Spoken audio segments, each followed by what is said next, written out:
बाळूमामाच्या नावानं चांग भलं. आज आपण संत बाळूमामा यांच्या 2026 ते 2027 भाकणुकीबद्दल ऐकणार आहोत. तुम्ही जे ऐकणार आहात ते साधं नाही, या भविष्यातील इशारा आहे. त्यामुळे चुकूनही दुर्लक्ष करू नका. बाळूमामा सांगतात, एका माझ्या लेकरांनो, शांत बसा, पण मन एकाग्र करा. मी जे सांगतो आहे ते लक्षपूर्वक ऐका.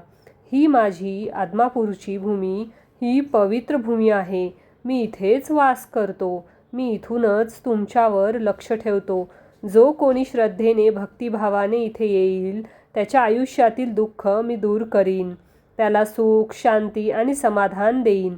पण जो माझा अपमान करेल, जो या पवित्र भूमीची विटंबना करेल, तो मातीमध्ये मिसळून जाईल.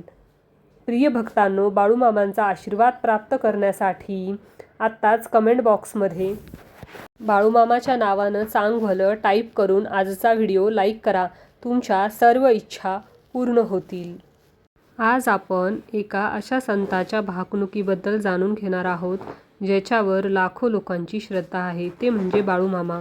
बाळूमामा पुढे सांगतात, 2026साठी त्यांनी दिलेली भाकणूक काहींसाठी आशेचा किरण आहे, तर काहींसाठी इशारा.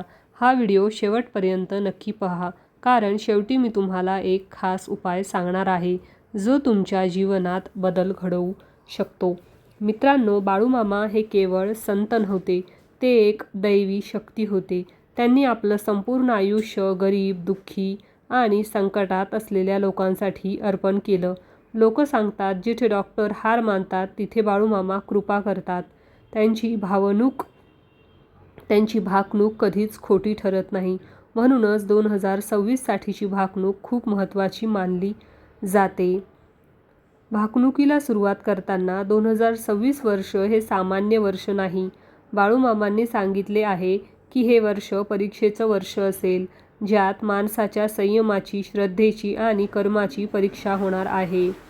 पावसाच्या भाकणुकीबद्दल बाळूमामा सांगतात, 2026मध्ये पाऊस सर्वत्र समान पडणार आहे. काही ठिकाणी अतिवृष्टी तर काही ठिकाणी दुष्काळ.